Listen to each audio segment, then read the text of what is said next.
Marcus Thompson had seen the worst of humanity during his 8 years as a Navy SEAL. He had operated in the darkest corners of Afghanistan, Iraq, and Somalia, where death lurked around every corner, and split-second decisions meant the difference between coming home alive or in a flag-draped coffin. But nothing in his military training had prepared him for what would happen on a quiet Tuesday evening in downtown San Diego. The transition from active duty to civilian life had been harder than Marcus expected. After completing his final deployment in 2019, he found himself struggling to adjust to a world where the stakes seemed impossibly low and the adrenaline rushes were few and far between. His wife Sarah had been patient, understanding that the man who returned from overseas wasn't quite the same as the one who had left. The nightmares, the hypervigilance, the way he still swept every room he entered for potential threats. These were the invisible wounds that no Purple Heart could represent. To help ease the transition, Marcus had taken a job as a security consultant for a private firm that specialized in protecting high-value targets. The work was familiar enough: threat assessment, tactical planning, close protection details, but it lacked the sense of purpose that had driven him through years of special operations. Still, it paid well and allowed him to use his skills in a constructive way. On this particular evening, Marcus was walking back to his truck after completing a security assessment for a wealthy tech entrepreneur who had been receiving threatening messages. The sun was setting over the Pacific, casting long shadows across the parking garage where he had left his vehicle. The entrepreneur's office building was in one of San Diego's nicer districts, the kind of place where violent crime was rare and most people felt safe walking alone after dark. Marcus moved with the fluid, purposeful gait that marked him as former military. His eyes constantly scanned his surroundings, a habit so deeply ingrained that he barely noticed he was doing it anymore. The parking garage was mostly empty now, with just a handful of cars scattered across the concrete expanse. His black Ford F-150 sat in the far corner where he had deliberately parked it, always choosing spots that offered multiple exit routes and clear sight lines.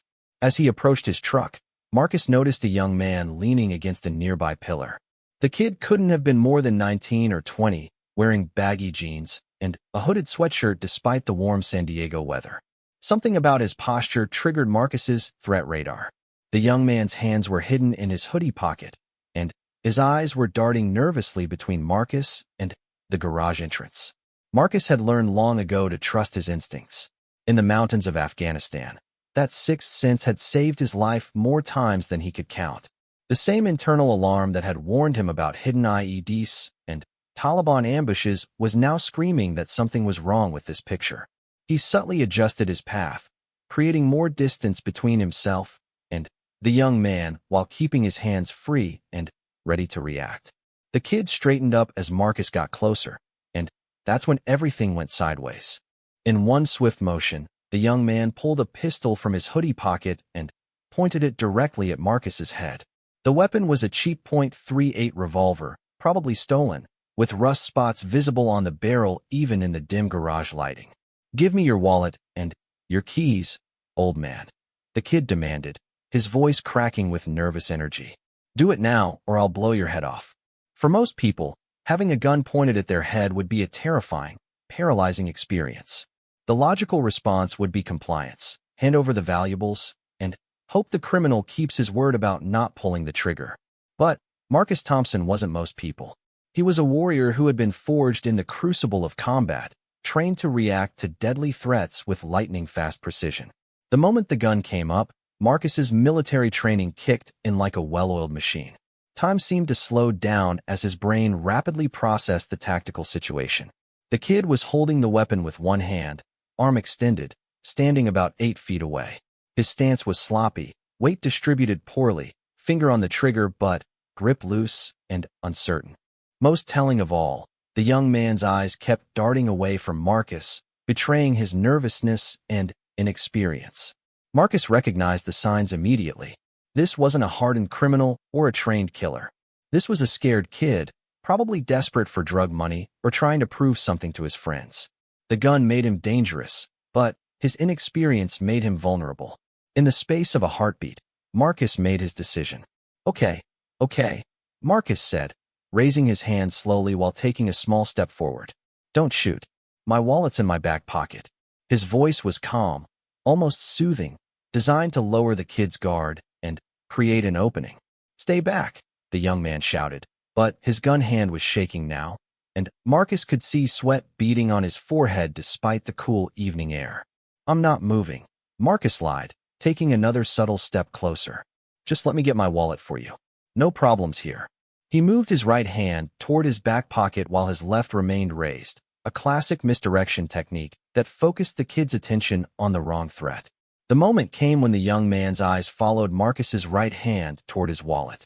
In that instant of divided attention, Marcus exploded into motion with a speed and precision that would have impressed his old SEAL teammates. His left hand shot out like a striking cobra, grabbing the kid's wrist and twisting the gun away from his own head while his right hand came up to control the weapon. The entire disarming sequence took less than 2 seconds. Marcus applied a joint lock that his hand-to-hand combat instructors had drilled into him thousands of times, causing the young man to cry out in pain and release his grip on the pistol. The gun clattered harmlessly to the concrete floor as Marcus spun the kid around and drove him face-first against the pillar where he had been lurking. "Don't move," Marcus commanded, his voice now carrying the authority of someone accustomed to being obeyed without question.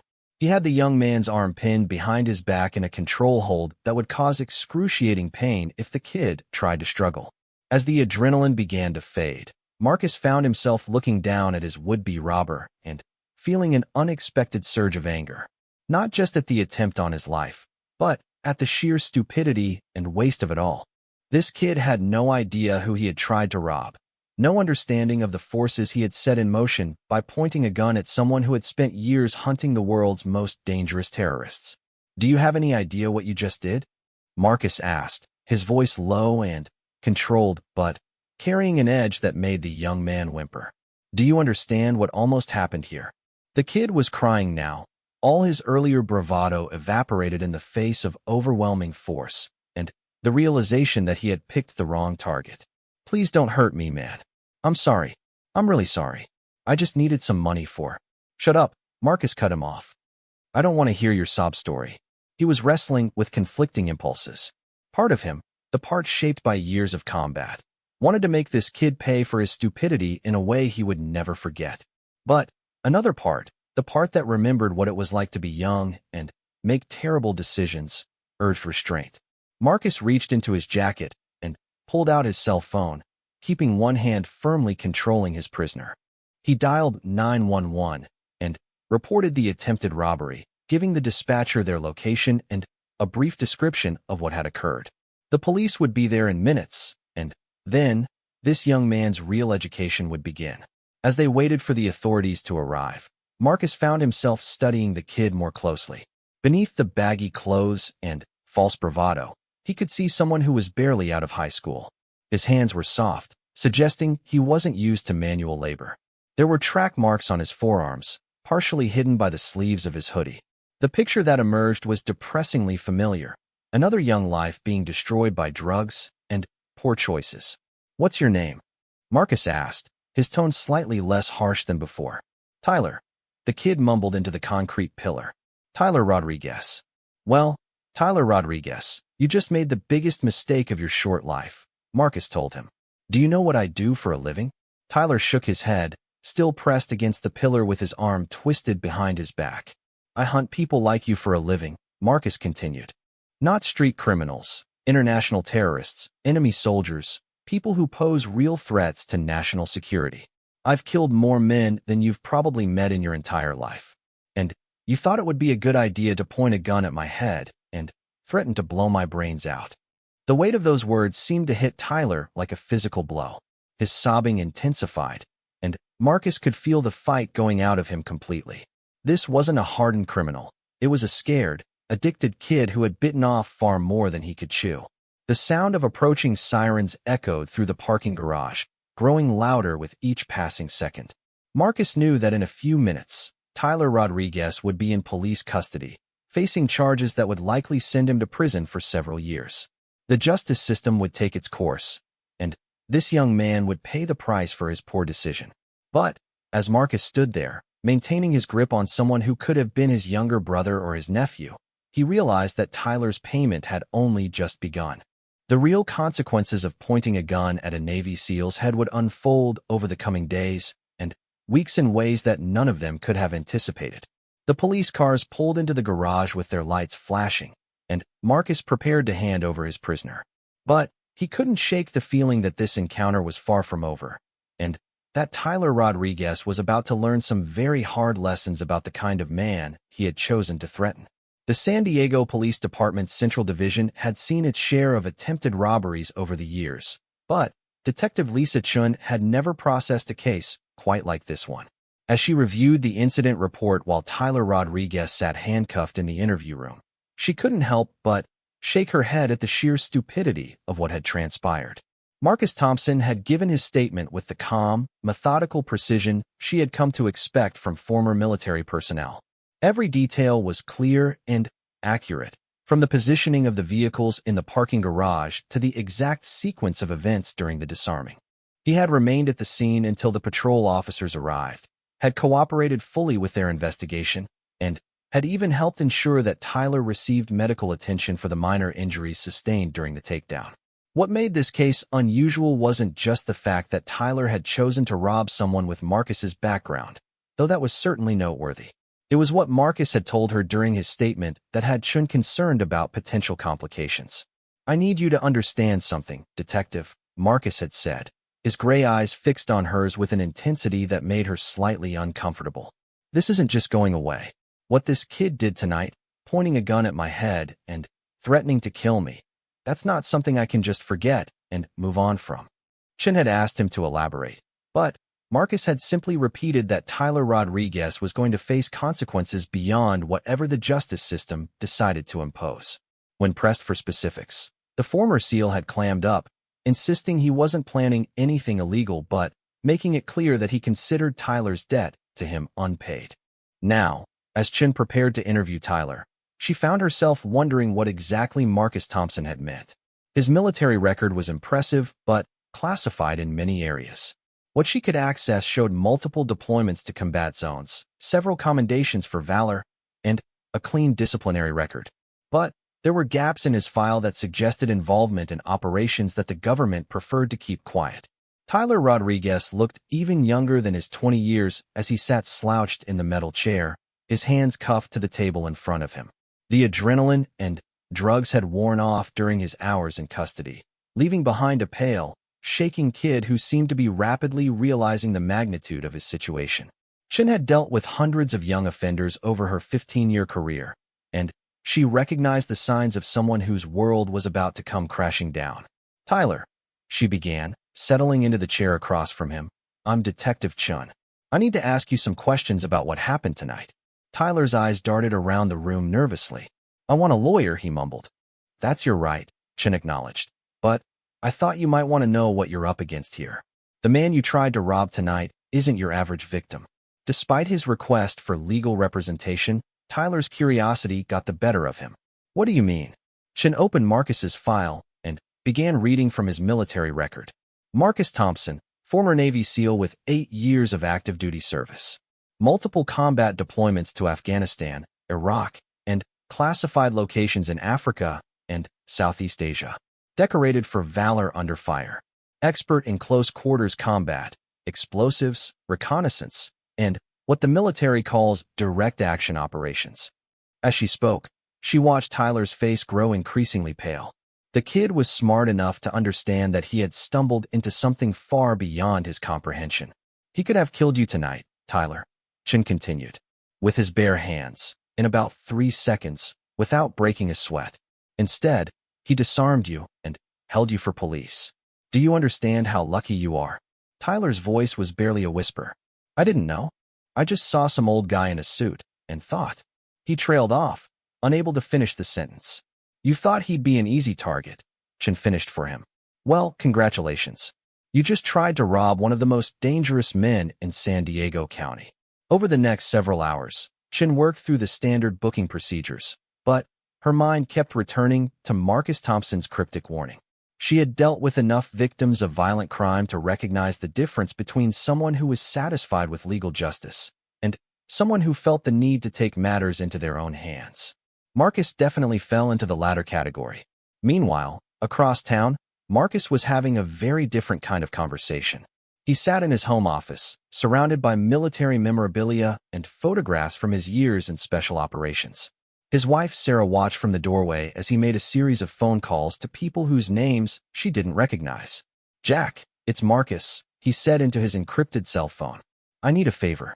"No, nothing operational. Just some information on a local kid named Tyler Rodriguez." "Yeah, I'll explain later." Sarah knew better than to interrupt when Marcus was in what she privately called his operator mode. She had learned during their marriage that her husband dealt with threats differently than most people. Where others might be content to let the police handle things, Marcus approached problems with the systematic thoroughness that had kept him alive through multiple combat deployments. The phone calls continued for over an hour. Marcus reached out to contacts in local law enforcement, private investigators, and former military colleagues who now worked in various security fields around San Diego.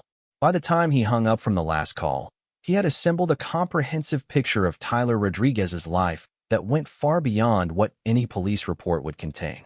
Tyler lived with his girlfriend Maria Santos in a rundown apartment in National City. He had dropped out of San Diego State University 2 years earlier after developing a heroin addiction that had consumed his savings and destroyed his relationship with his family.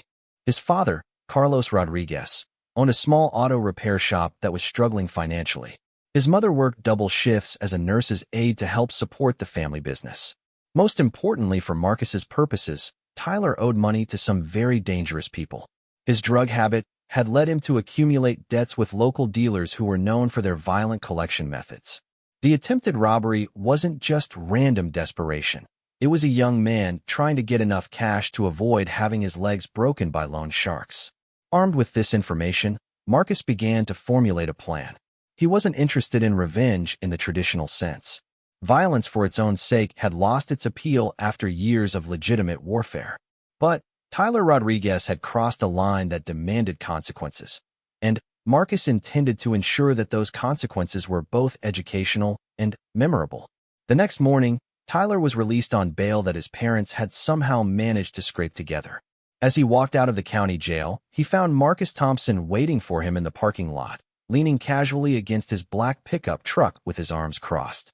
Tyler's first instinct was to run, but something in Marcus's posture suggested that would be both futile and inadvisable. Instead, he approached cautiously, his hands visible and his movements slow and non-threatening. "Mr. Thompson," Tyler said, his voice cracking slightly. "I'm really sorry about last night. I was messed up, and I made a terrible mistake." Marcus studied the young man for a long moment before responding. "Tyler Rodriguez, 20 years old, lives on Palm Avenue in National City with your girlfriend Maria Santos. Dropped out of college because of a drug problem. Owes approximately $15,000 to dealers who are getting impatient about payment." Tyler's face went white. "How do you know all that?" "I know lots of things," Marcus replied calmly. "I know your father Carlos is struggling to keep his auto shop open. I know your mother Elena is working herself to death trying to help him. I know you haven't spoken to your little sister Carmen in 6 months because you're too ashamed to face her." With each revelation, Tyler seemed to shrink further into himself. The comprehensive nature of Marcus's knowledge was more terrifying than any physical threat could have been. "What do you want from me?" Tyler asked. Marcus straightened up and took a step closer. "I want you to understand that your life just changed. You pointed a gun at my head and threatened to kill me. That's not something I'm going to forget, and it's not something you're going to escape from by paying a fine or spending a few months in county lockup." "I said I was sorry," Tyler protested weakly. "Sorry doesn't fix this," Marcus told him. "You made a choice last night, and now you're going to live with the consequences of that choice. But here's the thing, Tyler, I'm going to give you an opportunity to turn this into something positive." Tyler looked confused. "What kind of opportunity?" Marcus pulled a business card from his jacket pocket and handed it to Tyler. It was for a drug rehabilitation program run by a nonprofit organization that worked specifically with young adults. "You're going to check yourself into this program today," Marcus said. "You're going to complete the full 90-day residential treatment, and you're going to do it successfully. After that, you're going to spend 1 year doing community service work with at-risk youth. teaching them about the dangers of drug addiction and criminal behavior. Tyler stared at the card in his hands. And if I don't? Marcus's expression didn't change, but something in his eyes made Tyler take an unconscious step backward. Then, we're going to have a very different kind of conversation. The kind that involves me explaining to your drug dealers that their collection efforts are interfering with my personal business. Do you think they'll be more afraid of you not paying them, or of me deciding they're a problem that needs to be solved? The implication was crystal clear. Marcus wasn't just offering Tyler a chance at redemption. He was making it clear that the alternative was far worse than anything the criminal justice system might impose. Tyler's hands were shaking as he looked at the rehab center's information. Why are you doing this? Why not just let the cops handle it? Because the cops can only punish you for what you did, Marcus explained. I'm interested in making sure you never do it again. To anyone. As Tyler stood there processing this unexpected turn of events, Marcus delivered his final message. You have 1 hour to call that number and arrange for admission. After that, the offer expires, and we move to Plan B. I suggest you don't find out what Plan B involves.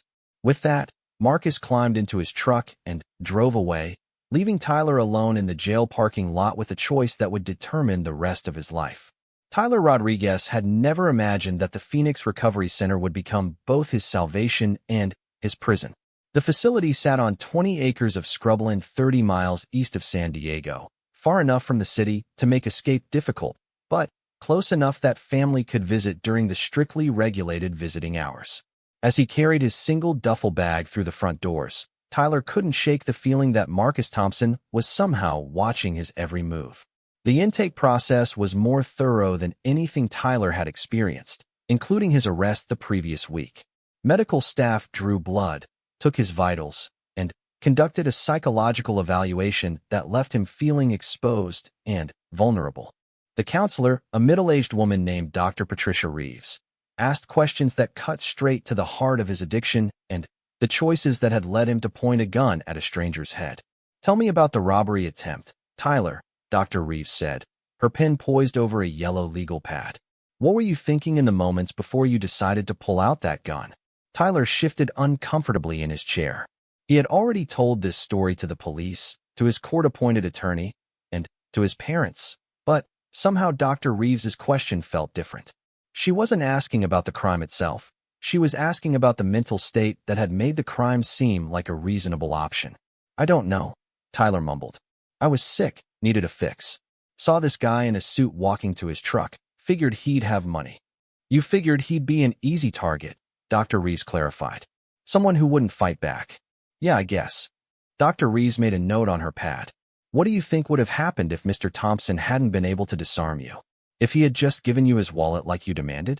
Tyler hadn't really considered this question before. I would have taken the money and left. Would you? Dr. Reeves pressed. Or would you have robbed someone else the next time you needed money for drugs? And the time after that? The question hung in the air like an accusation. Tyler was beginning to understand that his stay at Phoenix Recovery would involve confronting uncomfortable truths about himself that he had been avoiding for years. Meanwhile, Marcus Thompson was conducting his own investigation into Tyler's background, but from a different angle. Using his network of contacts in law enforcement and the military community, he had assembled a comprehensive picture of the drug dealers who had been pressuring Tyler for payment. What he discovered troubled him more than Tyler's amateur robbery attempt. The crew Tyler owed money to was part of a larger organization run by a man named Diego Morales, who controlled most of the heroin trade in southeastern San Diego County. Morales was known for his ruthless collection methods and his willingness to use violence against anyone who crossed him. Several people who had defaulted on drug debts to his organization had ended up in the hospital or the morgue. Marcus realized that Tyler's desperate attempt to rob him hadn't been the product of simple greed or criminal ambition. The kid had been facing a very real threat to his life from people who made a living out of hurting others. In a twisted way, this made Marcus feel slightly less angry about the robbery attempt, though it didn't change his determination to ensure Tyler faced appropriate consequences. What did change Marcus's plans was the discovery that Morales's organization was also involved in human trafficking, moving young women across the border from Mexico and forcing them into prostitution in San Diego. This elevated the situation from a personal matter to something that touched on Marcus's sense of duty to protect the innocent. He began making different kinds of phone calls. Back at Phoenix Recovery, Tyler was struggling with the initial stages of detoxification. The first week was a blur of nausea, sweating, and psychological anguish as his body fought to adjust to the absence of heroin. The medical staff kept him under constant supervision, administering medications to ease the worst of the withdrawal symptoms, while counselors worked to break down the mental defenses he had built up around his addiction. Dr. Reeves proved to be particularly skilled at getting past Tyler's attempts to minimize his problems. During their daily sessions, she forced him to confront not just his drug use, but the underlying issues that had led him down that path.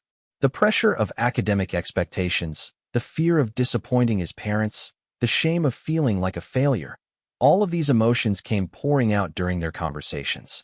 Your parents sacrificed a lot to send you to college, Dr. Reeves observed during one session. Tell me about the pressure you felt to succeed. Tyler's hands clenched into fists as he remembered the pride in his father's eyes when he had been accepted to San Diego State.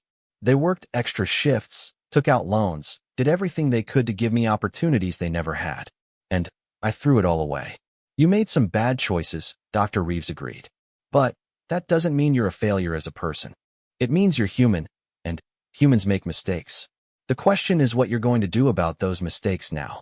As Tyler progressed through the program, he began to understand that his addiction wasn't just a physical dependency on heroin.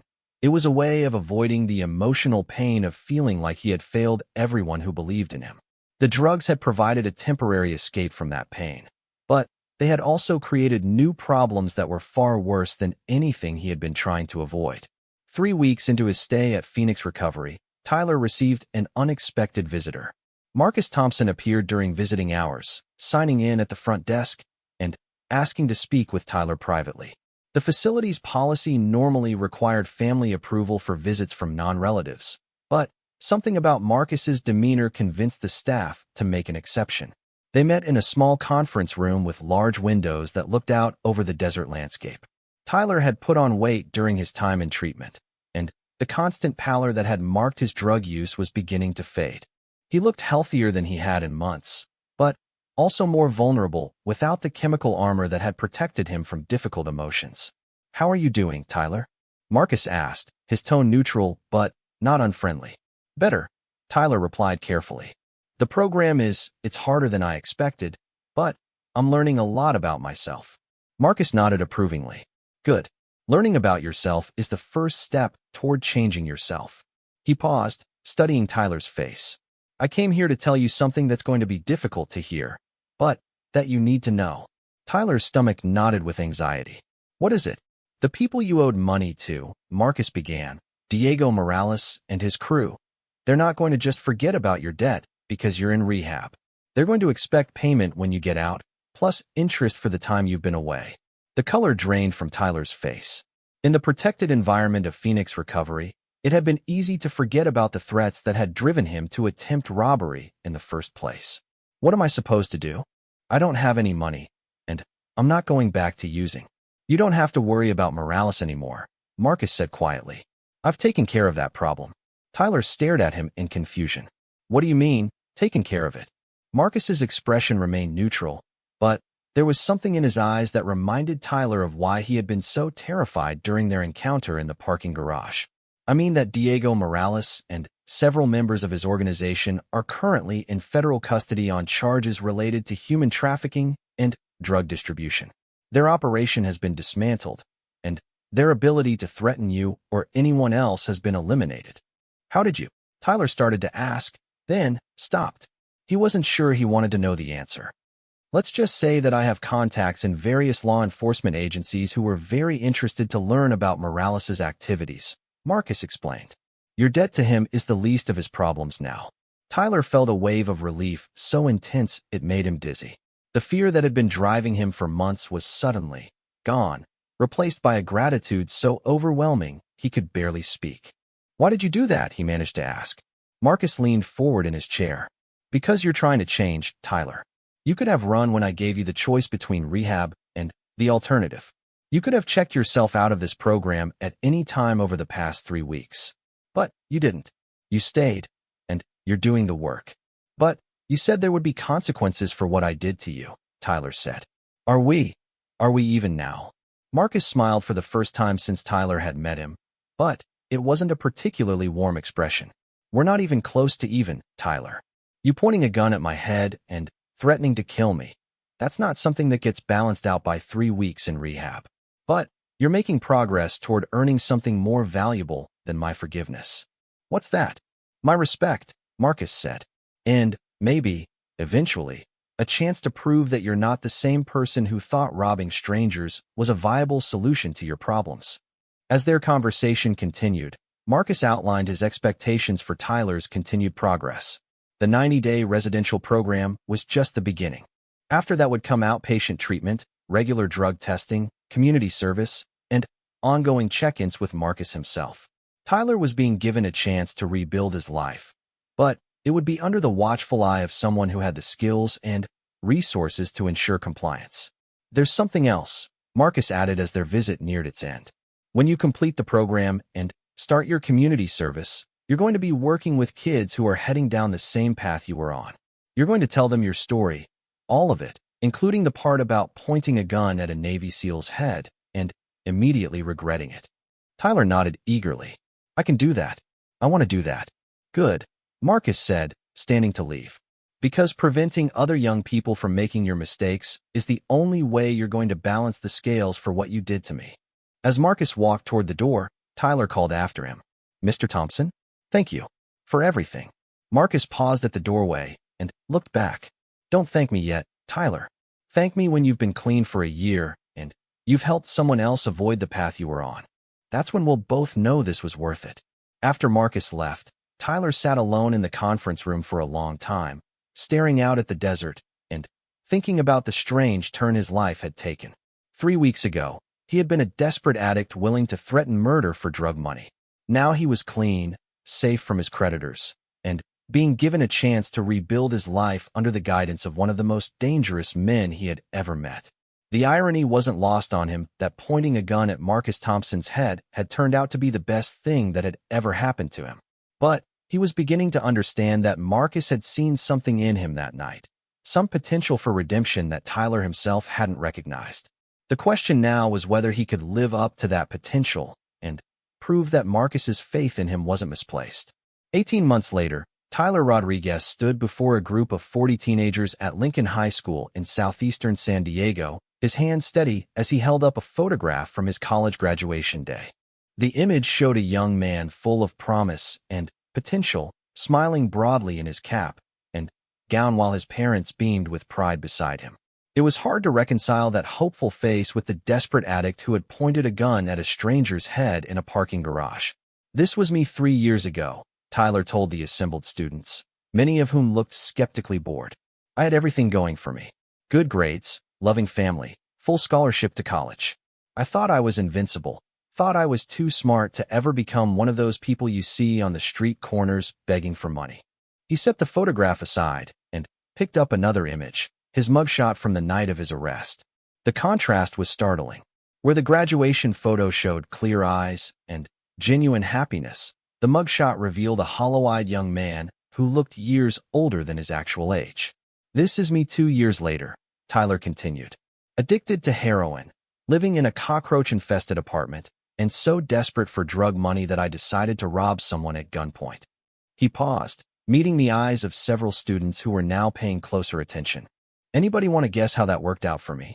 Tyler had been telling his story to groups like this for nearly a year now, ever since completing his residential treatment and beginning his community service commitment. The program was part of Marcus Thompson's ongoing supervision, but Tyler had discovered that sharing his experiences with at-risk youth was more than just an obligation.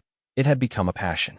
Each presentation followed the same basic structure, but Tyler had learned to read his audience and adjust his approach accordingly.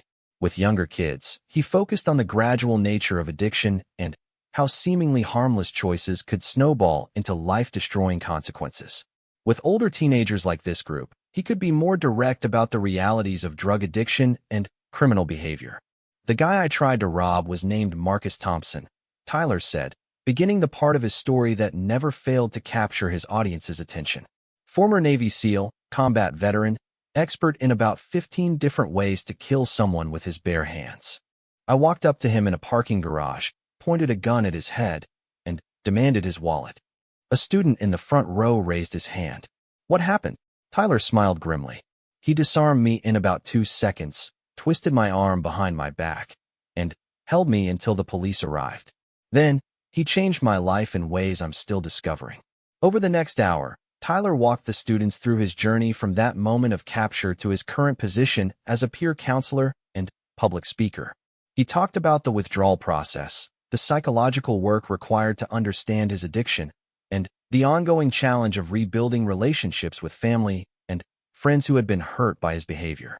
But the heart of his presentation was always the relationship with Marcus Thompson, the man who could have simply let the justice system handle Tyler's punishment, but instead chose to invest his time and energy in Tyler's rehabilitation. "Mr. Thompson didn't just save my life when he stopped me from going deeper into crime," Tyler explained to the students. "He saved the lives of all the people I might have hurt if I had continued down that path. And he probably saved some of your lives too, by putting me in a position where I can warn you about the choices I made." After the presentation, Tyler fielded questions from students who were dealing with their own struggles with drugs, family problems, and peer pressure. These individual conversations were often more meaningful than the formal presentation, giving him a chance to provide specific advice and support to young people who were facing the same crossroads he had once navigated so poorly. As Tyler packed up his materials and prepared to leave Lincoln High School, he noticed a young woman waiting near the classroom exit. She was maybe 16, with the kind of guarded expression that Tyler recognized from his own teenage years. "Can I talk to you for a minute?" she asked quietly. Tyler nodded and gestured toward 2 empty desks. "What's on your mind?" "My boyfriend," she began hesitantly. "He's been talking about robbing houses in the rich neighborhoods. Says it's easy money, and we could use it to get our own place." She looked down at her hands. "I know it's stupid, but I don't know how to talk him out of it." Tyler felt a familiar tightness in his chest. This was exactly the kind of situation Marcus had predicted when he designed Tyler's community service program. Young people making the same kinds of dangerous decisions that had nearly destroyed Tyler's life. "What's your boyfriend's name?" Tyler asked. Jesse Moreno." Tyler pulled out a business card and wrote his cell phone number on the back. "I want you to give this to Jesse and tell him to call me. Tell him it's from the guy who tried to rob a Navy SEAL and lived to regret it." The young woman took the card with obvious relief. "You think you can talk him out of it?" "I think I can tell him some things about the criminal justice system and the kind of people you meet in jail that might change his perspective," Tyler replied. "But, more importantly, I can tell him about alternatives. There are programs, legitimate ways to get job training and financial assistance. The key is reaching out before you do something that can't be undone." As Tyler drove home from the school, he reflected on how dramatically his life had changed since that night in the parking garage. He was now 22 years old, clean and sober for over a year, enrolled part-time in community college to finish his degree, and employed as a peer counselor at the same treatment center where he had gotten clean. His relationship with his parents was slowly healing, and he had even started dating a woman he had met in a support group. But, perhaps most importantly, he had found a sense of purpose that had been missing from his life even before the addiction took hold. Helping other young people avoid the mistakes he had made gave meaning to his experiences in a way that simple recovery never could have. When Tyler arrived at his apartment, he found Marcus Thompson waiting in the parking lot. These unannounced check-ins had become routine over the past year, part of Marcus's systematic approach to ensuring Tyler's continued progress. But Tyler no longer felt the fear that had characterized their early interactions. Over time, their relationship had evolved into something resembling mentorship, though it was unlike any mentorship either of them had experienced before. "How did the presentation go today?" Marcus asked as Tyler approached. "Good," Tyler replied. "I think we might have prevented at least one kid from making a terrible decision." Marcus nodded approvingly. "That's what success looks like in this business. You can't save everyone, but every person you reach makes the effort worthwhile." They walked together toward Tyler's apartment building, a modest complex in a working-class neighborhood that was safe without being expensive. Tyler had chosen the location carefully, avoiding areas where drug activity was common while staying within his limited budget. "There's something I need to discuss with you," Marcus said as they reached Tyler's door. "I've been monitoring your progress for 18 months now, and I think it's time to talk about the future." Tyler felt a flutter of anxiety. "Am I doing something wrong?" "On the contrary," Marcus said. "You're exceeding every expectation I had when I made you that offer outside the county jail. Your treatment counselors tell me you're one of the most committed clients they've ever worked with. Your community service supervisor says kids actually listen to you in a way they don't listen to most adult speakers. And your drug tests have been clean for 14 months straight." Tyler waited, sensing that Marcus was building up to something significant. "I think it's time to expand your role," Marcus continued. "There's a nonprofit organization that works with at-risk youth throughout Southern California. They're looking for someone with your background and communication skills to develop and lead programs in multiple school districts." Tyler stared at Marcus in surprise. "You're talking about a real job, like a career." "I'm talking about turning your personal experience into professional expertise," Marcus clarified. "You've proven that you can reach kids who are heading down the same path you were on. This would give you the resources and institutional support to do that work on a much larger scale." The opportunity was everything Tyler had hoped for but hadn't dared to expect so soon. "What's the catch?" Marcus smiled slightly. "No catch. But there are expectations. This would mean completing your college degree, undergoing additional training in youth counseling and program development, and taking on responsibilities that would affect hundreds of young people every year." "I can handle that," Tyler said quickly. "I know you can," Marcus replied. "The question is whether you want to. This isn't just about staying out of trouble anymore, Tyler. This is about choosing to dedicate your life to preventing others from making the mistakes you made. It's a calling, not just a job." Tyler thought about the girl who had approached him after his presentation that day, and about all the other young people he had spoken with over the past year. Each conversation had reinforced his growing understanding that his experiences, as painful as they had been, gave him unique credibility with kids who were facing similar challenges. "I want to do it," Tyler said firmly. "I want to turn what happened to me into something that helps other people." Marcus reached into his jacket and pulled out a thick envelope. "Application materials and program information. The position starts in 6 months, which gives you time to finish this semester and prepare for the transition." As Tyler took the envelope, he felt the weight of possibility and responsibility. The scared, desperate young man who had pointed a gun at Marcus Thompson's head was gone, replaced by someone who had found purpose in his pain and meaning in his mistakes. "Mr. Thompson," Tyler said, "I need to ask you something I've been wondering about for months." "What's that?" "That night in the parking garage, when you disarmed me, did you know you were going to try to help me instead of just letting the system handle it?" Marcus considered the question for a long moment. "Honestly, I was planning to make sure you paid for what you did in ways that would have been much less pleasant than rehab and community service. But when I researched your background and saw that you weren't a career criminal, just a kid who had made some terrible choices, I realized I had an opportunity to do something more constructive." "What changed your mind?" "You did," Marcus said simply. "When I gave you the choice between treatment and the alternative, you chose treatment. When I told you the program would be difficult, you stuck with it. When I assigned you community service work, you embraced it instead of just going through the motions. You proved that you were worth the investment." As Marcus prepared to leave, Tyler realized that their relationship had come full circle. What had begun with a gun pointed at Marcus's head had evolved into a mentorship that was changing both of their lives. Marcus had found a way to channel his protective instincts into something creative rather than destructive, while Tyler had discovered that his worst moment could become the foundation for his best work. "One more thing," Marcus said as he reached his truck. "That business card you gave to the girl today, the one for her boyfriend who's thinking about robbing houses." Tyler looked surprised. "How did you know about that?" Marcus's smile was enigmatic. "I make it my business to know how my investments are performing. When Jesse Moreno calls you, and he will, remember that you're not just sharing your story anymore. You're representing everyone who believed you could change, and everyone who's depending on you to help them change too." As Marcus drove away, Tyler stood in the parking lot holding the envelope that contained his future. The irony of the situation wasn't lost on him. Pointing a gun at the wrong person's head had turned out to be the right decision in every way that mattered. But he understood now that it wasn't the gun or the robbery attempt that had changed his life. It was what he had chosen to do afterward, when given the opportunity to become something better than what he had been. Tyler Rodriguez had learned that sometimes the most dangerous person you can threaten is someone who cares enough to save you from yourself. Marcus Thompson had proved that a Navy SEAL's most powerful weapon wasn't his combat training. It was his ability to see potential where others saw only problems, and to demand excellence from people who had forgotten they were capable of it. The payment Marcus had demanded for having a gun pointed at his head wasn't money or revenge. It was transformation. Tyler's transformation from someone who threatened innocent people to someone who protected them.